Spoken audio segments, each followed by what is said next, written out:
আপনার হাতে থাকা আইফোন অথবা এয়ারপডস এটা কি আসল না নকল এটা চেক করার জন্য আমরা একটা টুল ব্যবহার করব। সেই টুলটা খুব সহজ এবং ব্যবহার করতেও খুব বেশি ঝামেলা হয় না। তো আমরা যখন 1800 টাকা দিয়ে একটা এয়ারপড কিনি, এটা দুবাই কপি বলি, এটা আপনি দেখবেন আইফোনে কানেক্ট করলে সেম সেই 29,000 30,000 টাকা দামের আইফোন অরিজিনালটার মতোই দেখতে, একেবারে হুবহু। এটা আসল না নকল ধরার কোনো কায়দা নাই। এমনকি আপনার ডুপ্লিকেট যে এয়ারপড বা আইফোন, এগুলোতেও সিরিয়াল থাকে, তারপর সিরিয়াল কি থাকে, ওয়ারেন্টি থাকে, অনেক কিছু থাকে। সো আপনি কখনোই হাতে নিয়ে এটা বলতে পারবেন না এটা অরিজিনাল নাকি নকল। তো এইটা ভেরিফাই করার জন্য আমরা একটা টুল ব্যবহার করব। সেই টুলটার নাম হচ্ছে 3utools। তো আমরা গুগলে যাব, গুগলে গিয়ে লিখব 3u। আপনি যখন গুগলে গিয়ে 3u লিখবেন, সাথে সাথে দেখবেন এরকম অনেক অপশন আসছে। 3u টুলসটা ক্লিক করবেন। ক্লিক করলে 3u.com নামে একটা ওয়েবসাইট পাবেন।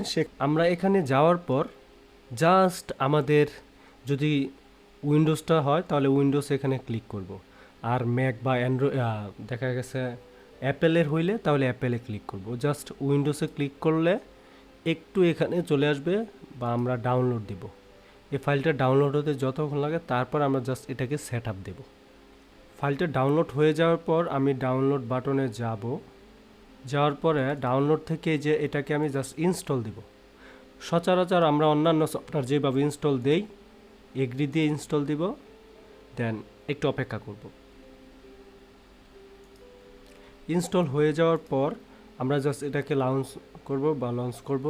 অথবা আমরা আমাদের কম্পিউটারের অপশনে এসে এই যে অল প্রিভিলেজে গেলে আমরা এখানে দেখবো যে 3utools, এটাকে জাস্ট ওপেন করে ইয়েস দিব।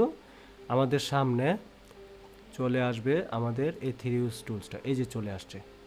এখন এটা যে চলে আসলো, এটা আসলে এরকম কিছুই দেখাবে না, কারণ আমার কম্পিউটারের সাথে অর্থাৎ এই সফটওয়্যারের সাথে আমি ডিভাইসও কানেক্ট করাই নাই, মোবাইলেও কানেক্ট করাই নাই। এখন যদি আমি আমার মোবাইলটাকে কানেক্ট করাই তাহলে দেখবো যে এই যে এখানে সে কানেক্ট নিয়ে নেবে।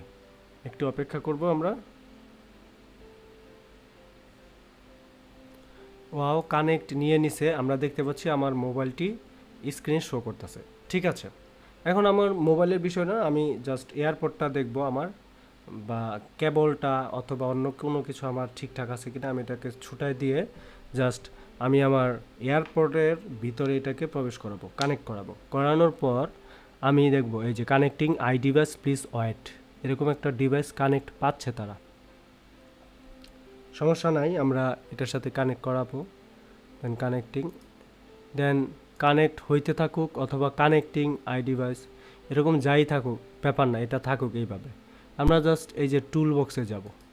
টুল বক্সে যাওয়ার পর এখানে দেখব জেনুইন অ্যাক্সেসরিজ, এটাতে ক্লিক করব। ক্লিক করার পর আমি যেহেতু এয়ারপড চেক করব, আমি জাস্ট এই যে ডিটেক্ট এয়ারপডে গেলে ডান। এই যেখানে দেখা যাচ্ছে দ্য এয়ারপডস আর অরিজিনাল অথেন্টিক, এরকম দেখাবে। যদি আইফোনের অরিজিনাল এটা এয়ারপডস হয় তাহলে 100% গ্যারান্টি, এটা অবশ্যই এখানে অরিজিনাল দেখাবে। অন্যথায় পৃথিবীর যত দামি এয়ারপড আপনারা নিয়ে আসেন এখানে চেক করেন, এটা অরিজিনাল দেখাবে না। ওকে, যদি আপনি কেবল চেক করতে চান তাহলে এই যে দেখেন এটা হচ্ছে ডাটা কেবল। এই যে অ্যাক্সেসরিজ বা ওই যে কানে দিয়ে যে গান শোনে লাইটিনিং ইন্টারফেস, ওইটাও শো করতে পারেন। ঠিক আছে, তো বিষয়টা হচ্ছে এরকম। তাহলে আশা করছি কীভাবে অরিজিনাল এয়ারপড বা মোবাইল চেক করে সেটা আমরা দেখাইলাম। তো থ্যাংক ইউ সো মাচ।